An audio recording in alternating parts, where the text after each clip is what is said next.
And as I said, for those who are listening, we will be going to Norm Bond in just a couple seconds. And I just want folks to know before we call Norm Bond up, because he is with us, Norm Bond is the brother who, every time there's something of any political significance or economic significance dealing with the black community, Norm Bond is somehow there. When we had the Million Man March, Norm Bond is one of the organizers. When we had the 10,000 Man Project, Norm Bond is part of. Anything dealing with black folks and black politics and black economics and black marketing, you guessed it, Norm Bond is there. In fact, he was the host of the Philadelphia Millions More Movement Show with Kenny Gamble right here at 900 a.m. WRD. And he comes on with me at least twice a month with the Bond Reports. Without further ado, let's go to Brother Norm Bond. Norm, how are you today?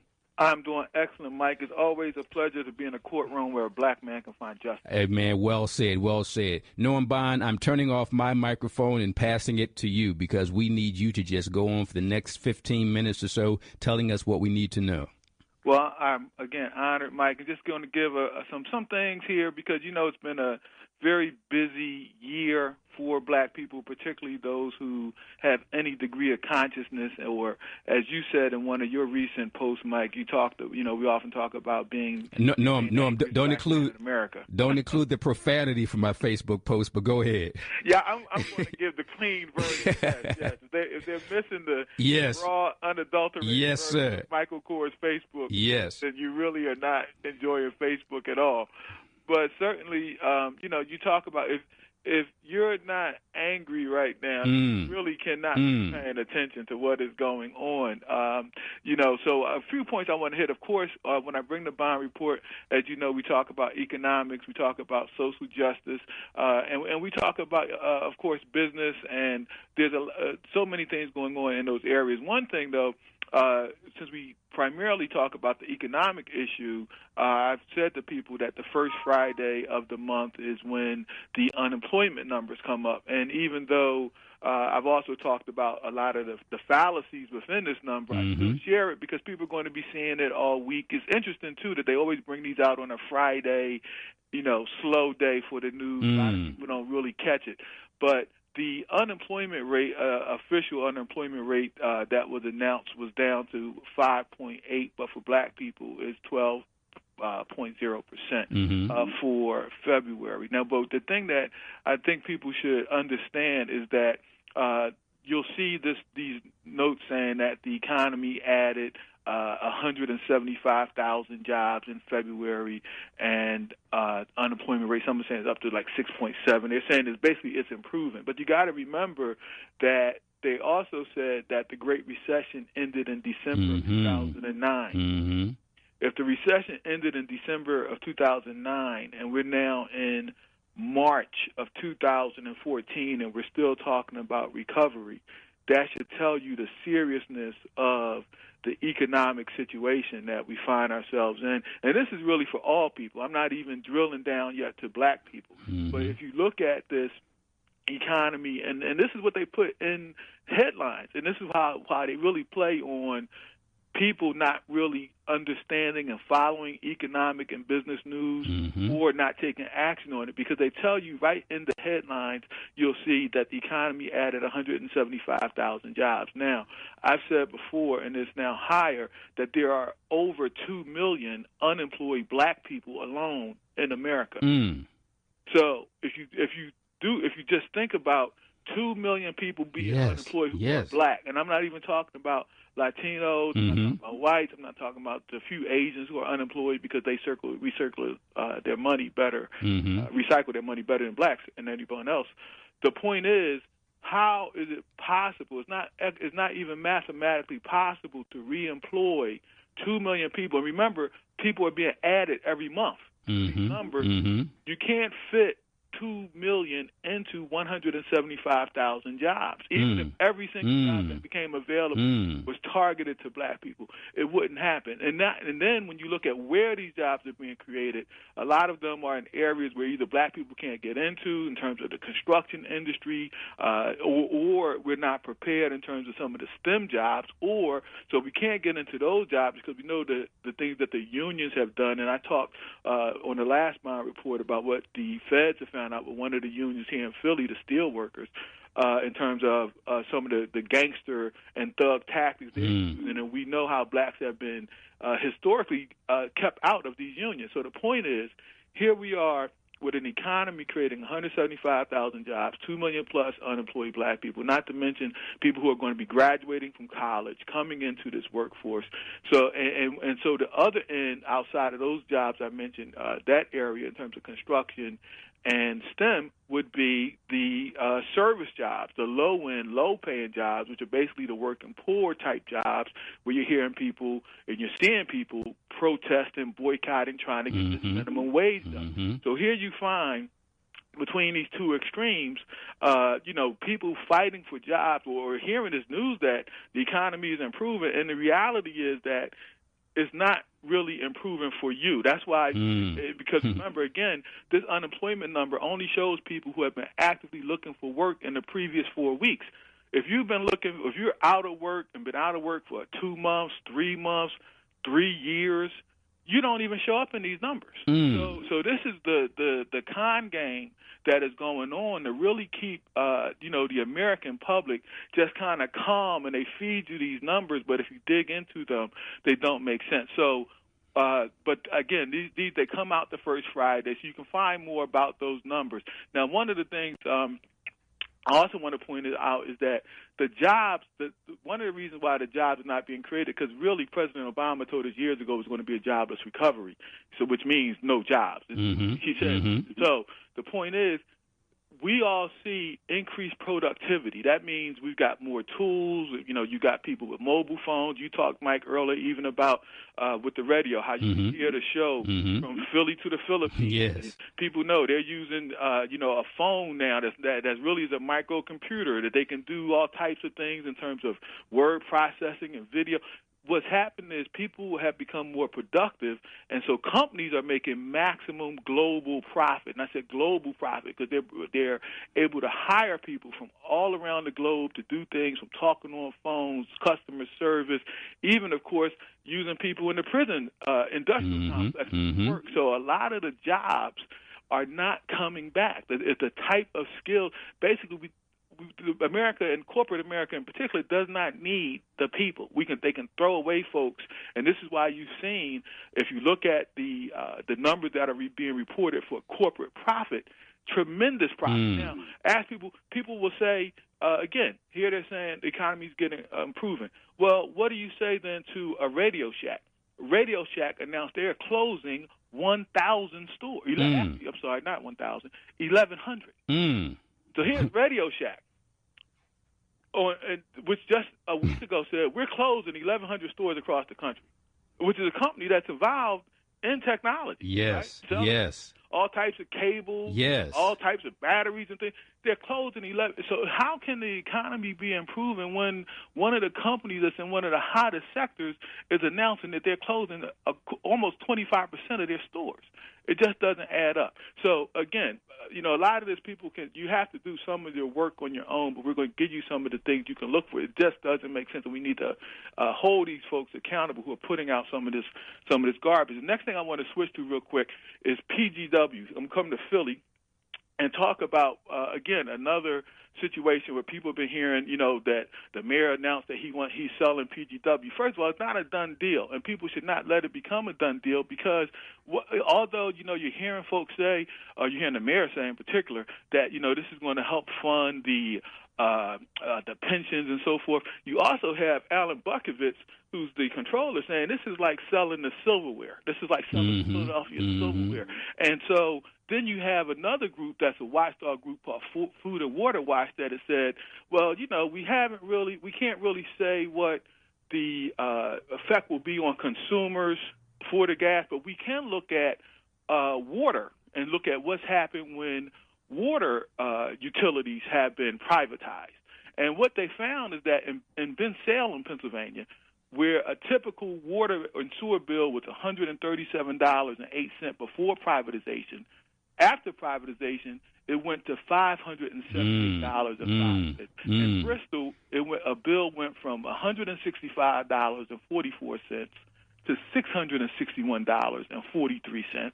And in Media, water bills rose from $335.69 to $795.22.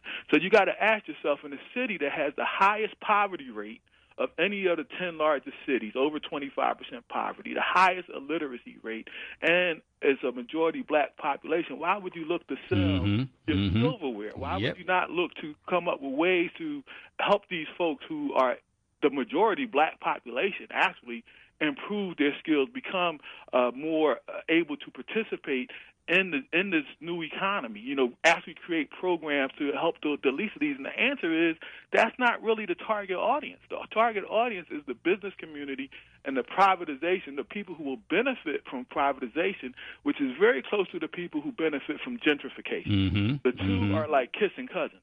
So, again, people need to really look up and look at what's happening. And you heard, of course, they're saying that there'll be a 3-year moratorium on rate increases in jobs. But what happens after 3 years? What happens, again, if there needs to be much more research, and people need to be involved and not let folks say, well, this is a done deal and this is just going to be a great situation, because short term it may be beneficial for those who are benefiting from privatization in terms of making more money. You can look at other companies in the city that are making tremendous profit, but again, the vast majority of the people who are listeners to WURD are not in that that type of mainstream. The other thing, Mike, and I know you're going to hit on this, is Debo Adigbele. Yes. You saw the hypocrisy. I know you put out sir.